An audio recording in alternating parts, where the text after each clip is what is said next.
ए वीडियोटा healthy लोक जाकर cardiac किंबा किडनी रोग नहीं जाकर किसी वाटर रेस्ट्रिक्शन नहीं सो बेसी पानी पीले कि आमर किडनी डैमेज हो पारे सो किडनी रो कैपेसिटी अनुसार किडनीज एक्सेस वाटर काढ़ी पारती दुईटी किडनी अच्छी आमर सो 1 आवर भितर जदि आमे 1 लीटर उपरे पानी पीऊे then it may be risky, it may be dangerous, that can lead to water intoxication बा blood रे सोडियम मात्राटा को कम कर दे पारे which can be dangerous for a person.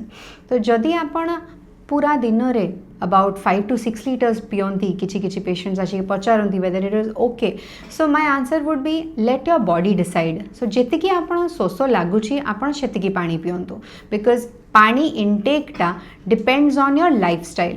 सो जदि आपण एक्सरसाइज करती स्वेट होची स्वेटिंग होची बहुत बा बेले बेले लूज मोशंस हुए देन डेफिनेटली आपणकर पानी इनटेकटा टिके बेसी दरकार. जदि आपणकर मोस्ट ऑफ द डे आपण बसिकी रहउचंती ताहले about 2.5 to 3 liters would be enough. So one small technique to know whether you are drinking extra water होची to see the urine color. urine normal color होची light yellow. So जदि सेटा पानी भळ्या urine होची आपणकर fully clear, that may be an indication जे आपण टिके excess पानी पी दउछंती. So let your body decide. जतिकी शोष लागुची सेतिकी पानी पियंतु. Thank you.